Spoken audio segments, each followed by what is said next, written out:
नमस्कार, मैं रविंद्र सिंह आपके साथ और आज का मुद्दा है एक साल कितना बेमिसाल। भजनलाल सरकार अपने एक साल का कामकाज धूमधाम से मनाई। 15 दिसंबर और 17 दिसंबर कई कार्यक्रम होंगे। युवाओं, महिलाओं और किसानों पर खास ध्यान रहेगा। प्रधानमंत्री नरेंद्र मोदी 17 दिसंबर के मुख्य कार्यक्रम में शामिल होंगे। भजनलाल सरकार ने अपने पहले साल में करीब 1.25 लाख सरकारी नौकरी देने के आंकड़े जारी किए। इनमें 32,254 पदों पर नियुक्तियां प्रदान की गई हैं। इसके अलावा विभिन्न कैटेगरीज के 91,928 पदों पर भर्ती प्रक्रिया शुरू कर दी गई है। दूसरी बड़ी उपलब्धि का दावा ईआरसीपी को लेकर है। इसके अलावा पेपर लीक, किसान, महिलाओं को लेकर कई उपलब्धियों का दावा है, लेकिन कांग्रेस ने सभी दावे खारिज कर दिए हैं। कांग्रेस ने कहा है कि कोई भी काम नजर नहीं आता। इसी पर चर्चा करेंगे। एक साल कितना बेमिसाल रहा, कितनी योजनाएं धरातल पर उतरी हैं, कितने वादे पूरे हुए हैं, कितने अभी अधूरे हैं, कब पूरे होंगे। पहले आपको एक रिपोर्ट दिखा। खुशी हो रही है कि पिछला एक साल प्रदेश की महिलाओं के सम्मान और सुरक्षा के और कल्याण के लिए समर्पित रहा है। भजनलाल सरकार का पहला साल।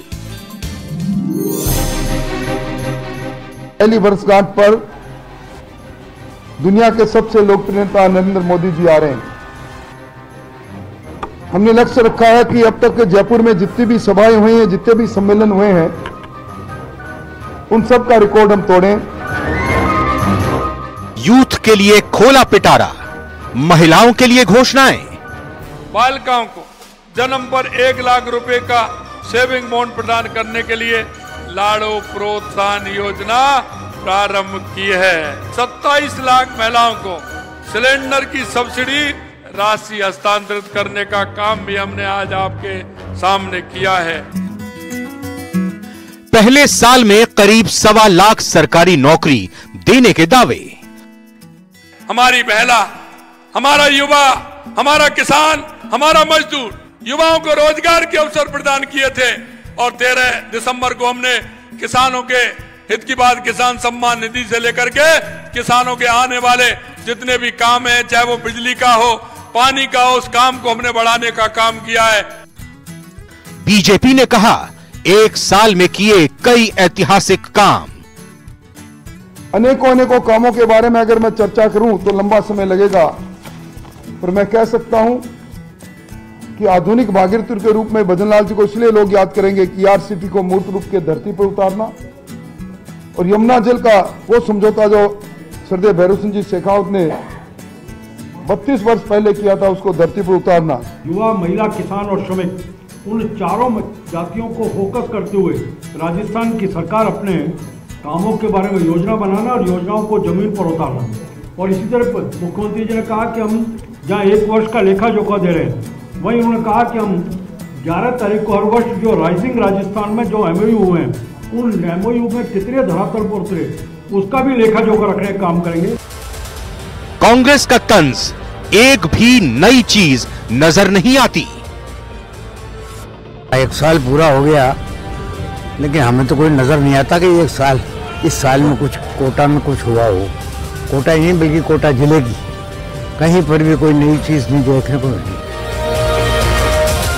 एक साल कितना बेमिसाल।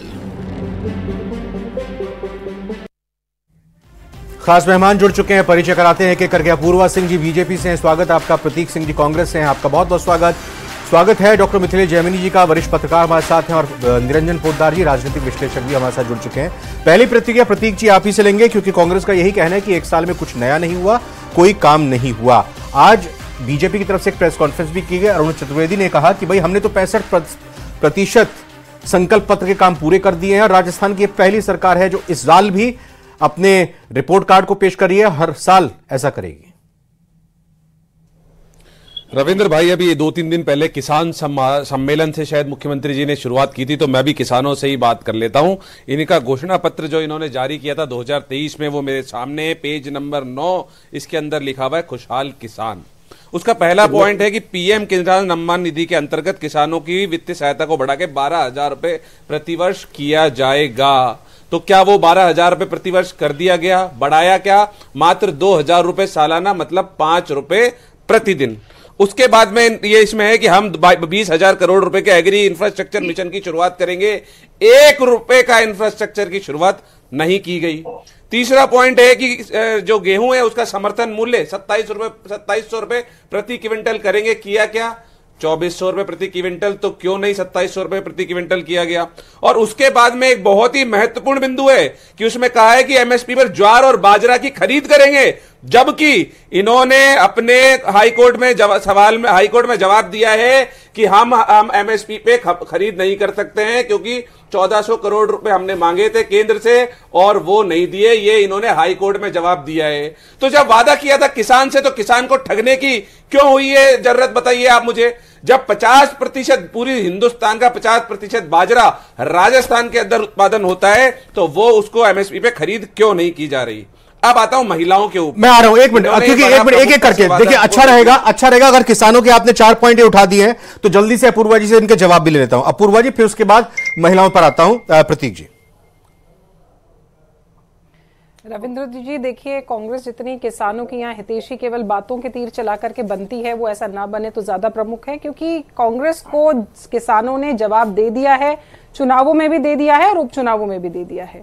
जहां तक का विषय ये रहा कि ये कह रहे हैं कि साहब पेज नंबर इस पे ये है, देखिए इनको कितना पर्टिकुलर होकर के वो पॉइंट्स ढूंढने पड़ रहे हैं। इसका मतलब साफ है कि 65% वादे हम सच में पूरे कर चुके हैं। जहां तक बात रही कि हम 12,000 कर देंगे, वो हमारे संकल्प पत्र में था। संकल्प पत्र इनको पता होना चाहिए 5 वर्षों के लिए होता है। इस वर्ष हमने 2,000 बढ़ाए हैं, अगले वर्ष हम इसको और बढ़ाएंगे। ठीक है। तो ये एक तरीके से जिसको कहते हैं ग्रोथ जो है, के अंदर ग्रोथ सामने आएगी।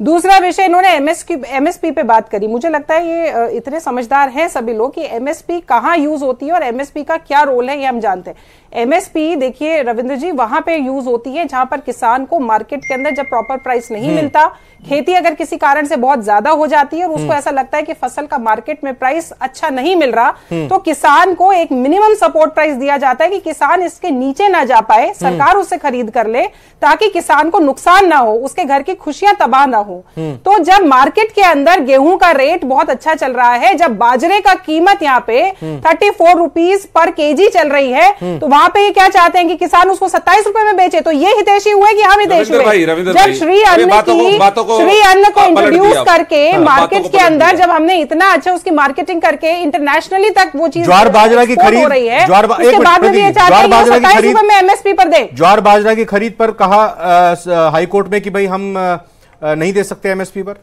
ये आरोप लगा रहे हैं।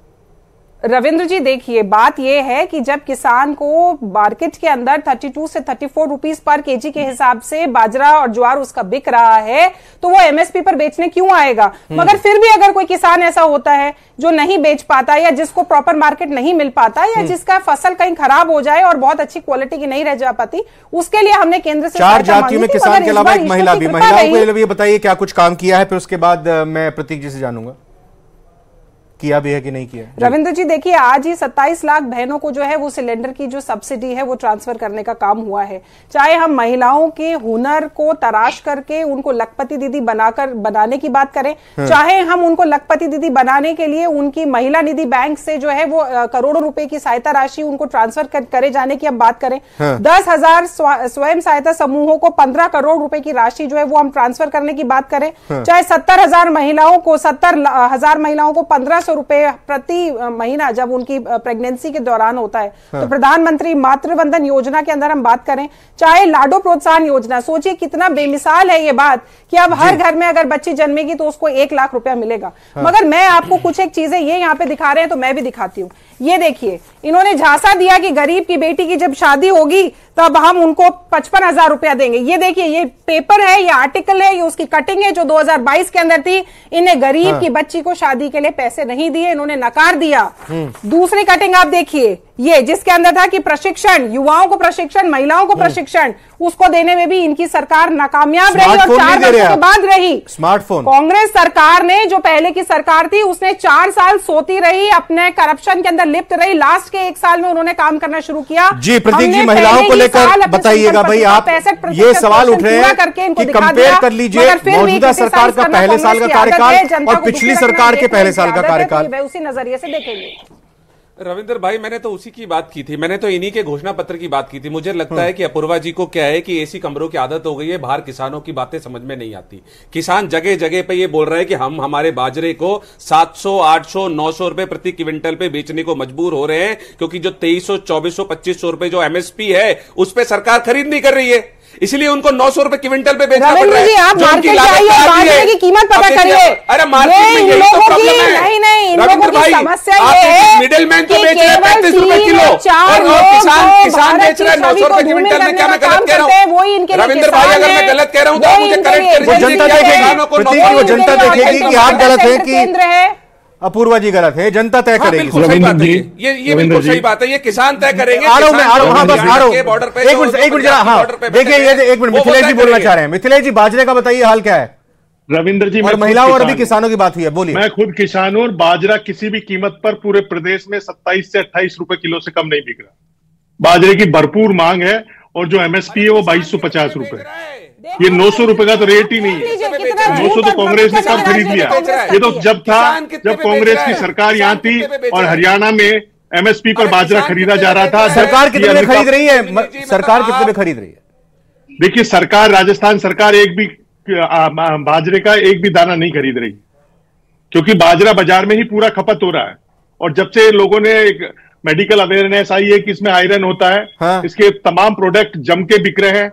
शायद कांग्रेसियों को पता नहीं है, क्योंकि जो पिछली बाजार में 5 साल में बाजरा, मक्का, ज्वार, इनकी जो खपत है बहुत तेजी से बढ़ी है। रागी, ये डायबिटीज और इनके चलते हुए बहुत भारी मात्रा में मांग है। तो ये जो बात कही जा रही है कि बाजरा 900 रुपए किलो बिक रहा है, ये बेमानी। हाँ, मूंगफली में जरूर प्रॉब्लम है। मूंगफली का भाव निवाई में 4000 रुपए क्विंटल है, तो बीकानेर में 5000 रुपए क्विंटल है, जबकि 750 रुपए है। देखिए, ये प्रोटेस्ट की बात नहीं है। बाजरा नहीं बिक रहा, बाजरा 900 रुपए किलो कहीं नहीं बिक रहा। किसान क्या प्रोटेस्ट क्यों कर रहे हैं? देखिए, क्यों कर रहे हैं? किसानों का छोड़िए, प्रोटेस्ट को छोड़िए। बाजरा बिक रहा है, क्यों प्रोटेस्ट कर रहे हैं बताइए? प्रोटेस्ट किसान बाजरा तो आराम से बिक रहा है। ये किसान क्या कर रहे हैं? ये किसान नहीं कर रहे प्रोटेस्ट। ये बाजरा की दिवाली के लिए क्यों प्रोटेस्ट कर रहे हैं? कोई भी एक फैब्रिकेटेड वीडियो लाइए और वो किसानों के नाम पर कहाँ की वीडियो है ये? कहाँ की वीडियो है प्रतीक जी? ये प्रतीक जी कहाँ की वीडियो है? ये कहाँ की है? वीडियो को या हाइपोथेसिस को फैब्रिकेट करें। देखिए, ये बात किसी के गले नहीं उतरेगी। आप बाजार मैं आपको भेज देता हूँ, आपको बाजरा खुद खरीद लाइए। आप चलाएंगे तो बाजार में चले जाइए, बाजरा खरीद लाइए। 37 रुपए किलो बिक रहा है बाजरे का आटा। निरंजन कोटाल जी से एक लेता हूं। निरंजन जी, अभी देखिए, प्रधानमंत्री की तरफ से 4 जातियां कही गई हैं, महिलाएं, किसान, श्रमिक और युवा। अभी हम महिलाओं और किसान पर फोकस करते हुए बात कर रहे हैं, आगे बाकी बात करिए। इन 1 साल में क्या मौजूदा सरकार की तरफ से, डबल इंजन की सरकार की तरफ से दावे किए जा रहे हैं, दोनों ही क्षेत्रों में महिलाओं और किसानों के लिए कुछ तरक्की हुई है, कुछ किया है बेहतर काम? देखिए रविंद्र जी, मेरा ये मानना है कि अगर हम बात करें केवल 4 जातियों की, चाहे इसके अंदर महिला, युवा या किसान या जो भी आप बात करें, मेरा ये मानना है कि अगर प्रदेश खुशहाल होगा, प्रदेश अगर शांत होगा, प्रदेश के अंदर अगर कानून व्यवस्था अच्छी होगी, तो मेरे हिसाब से जितनी भी जातियां हैं, सारी की सारी जातियां उससे लाभान्वित होगी।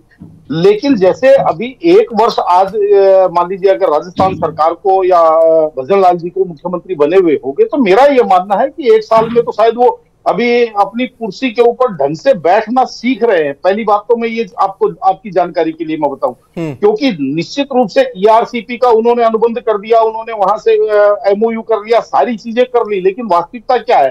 जनता का भला जब होगा जब वो चीजें धरातल पे आएंगी, यानी कि लोगों के गिलास में जब पानी आने लगेगा, तब जनता को पता चलेगा कि हाँ वास्तव में, चाहे यमुना जल समझौता भी क्यों ना हो, हाँ यमुना जल समझौता हो या जो भी आप योजना लागू करते हैं, वो योजना आपने सेंट्रल से, आपने स्टेट सेक्रेटरी से बैठ करके आपने लागू कर दी, लेकिन जनता के पास वो पहुंची या नहीं पहुंची। हाँ, निश्चित रूप से आपको मैं बताऊं, जो किसान की बात है और जिस तरीके से राजस्थान के अंदर जवार, बाजरा और ये ग्वार, मूंग मोठ की जिस तरीके से खेती होती है, इसके अंदर निश्चित रूप से जिस तरीके से केंद्र सरकार की भी जो योजना चल रही है, चाहे उसके अंदर फ्री अन्न के नाम से जो मोटे अनाज को जिस तरीके से अभी जेमनी जी भी कह रहे थे, निश्चित रूप से आज जो जनता के अंदर सरकार द्वारा जागरूकता लाई जा रही है, तो किसान का इससे सहसा ही लाभ हो रहा है। चाहे सरकार उससे 1 ग्राम माल खरीदे या ना खरीदे, लेकिन किसान को उसका मेरे हिसाब से उचित मूल्य मिल रहा है। अच्छा, एक चीज बताइएगा मेरे को, लेकिन निरंजन जी आप अब अगर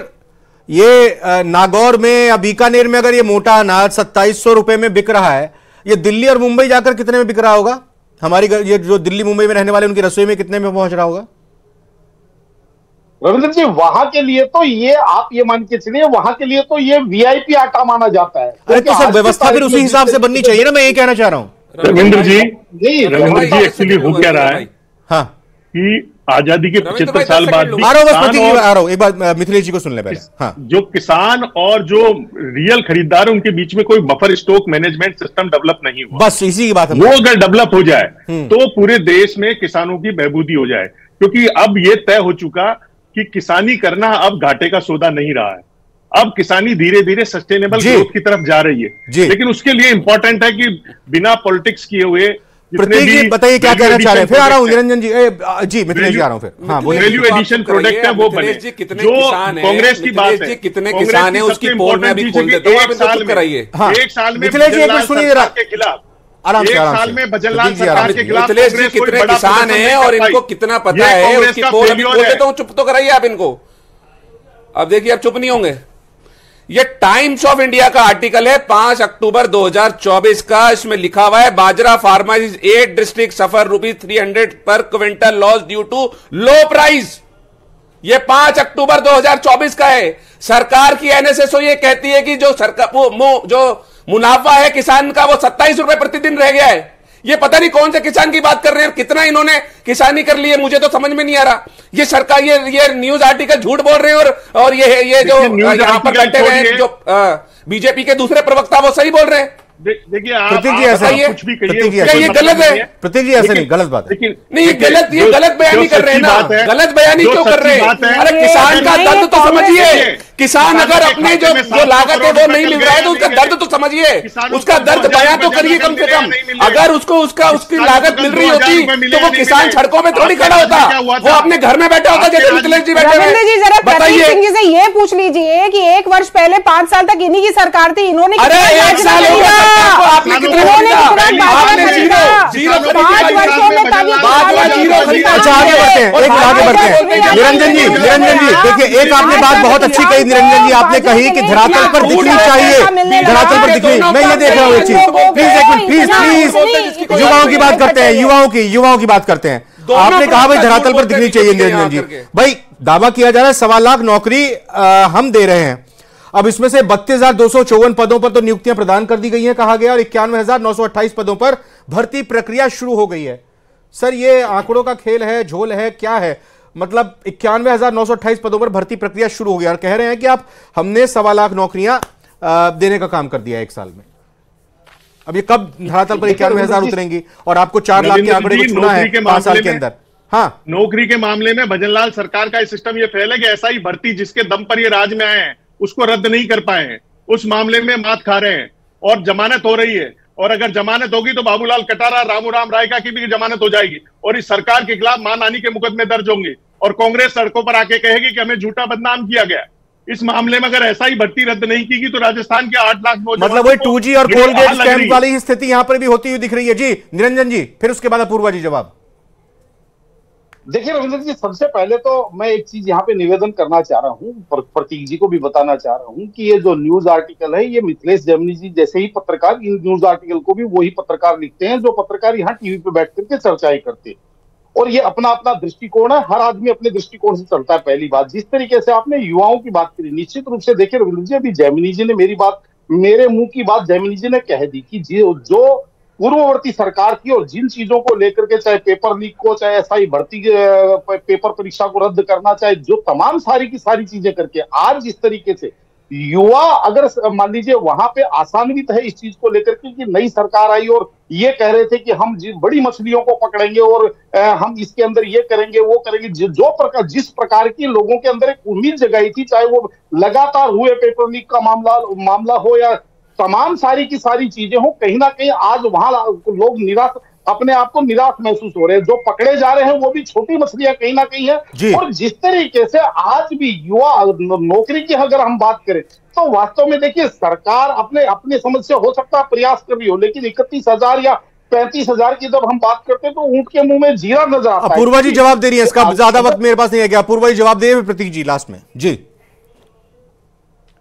रविंद्र जी, देखिए 32,000 से लगभग 32,000 से ज्यादा नौकरियां जो है वो नियुक्ति पत्र युवाओं को दिए जा चुके हैं और 91 या 92 के अप्रोक्सीमेटली जो भर्तियां हैं वो पाइपलाइन के अंदर है। हमने 4 से 5 लाख का हमने वादा किया था और हम प्रत्येक वर्ष जो है वो 1 लाख नौकरियों का टारगेट लेकर चल रहे हैं। जहां तक बात रही सफाई कर्मियों की भर्ती रद्द क्यों की आपने? अपूर्वा जी, सफाई कर्मियों की भर्ती रद्द क्यों की? और यहाँ पर प्रतीक जी बोलेंगे कि भाई 32,000 जो आपने नियुक्ति पत्र दिए हैं वो तो जो है पेपर और पास हुए थे कांग्रेस सरकार के शासनकाल में। देखिए, कांग्रेस सरकार के शासनकाल के अंदर तो युवाओं ने कितना अपने इतिहास का काला अध्याय देखा है, लिखा है, पढ़ा है। सफाई कर्मी भर्ती रद्द क्यों हुई? करें तो बेहतर है। जमानत पर क्यों छूटते जा रहे हैं सब एक एक करके? कोई ना कोई अगर देखिए रविंद्र जी, जमानत पर छूट रहे हैं नहीं छूट रहे, एक न्यायिक प्रक्रिया है, मगर उनको न्यायालय तक ले जाकर के और उनको हथकड़ियां लगा कर ये बिल्कुल सही है। अब जहां तक पेपर जहां तक पेपर रद्द की बात रही, आप देखिए कमेटी को दिया गया, अनुशंसा हुई है, चीजें पाइपलाइन के अंदर है और बहुत जल्दी आपको उसका परिणाम भी दिखेगा। मगर युवाओं के साथ थोड़ा धैर्य रखें, परिणाम जैसा कांग्रेस की सरकार में हुआ वैसा इस सरकार में नहीं होगा। देखिए रविंद्र भाई, अभी जब मैं यहाँ डिबेट के लिए आ रहा था तो एक बोर्ड मेरे को लगा हुआ दिखा, उसके अंदर लिखा हुआ था कि 47,000 नियुक्तियां दे दी है। यहाँ पे ये बैठ के कह रहे हैं कि 32,000 नियुक्तियां दे दी है। तो पहले तो दिए जा चुके हैं 32,000, बाकियों का पाइपलाइन जो हैंडल है वो ट्वीट, वो जो पोस्टर लगा है बाहर, वो अभी जहां से जाकर के ट्वीट कर दूंगा मैं।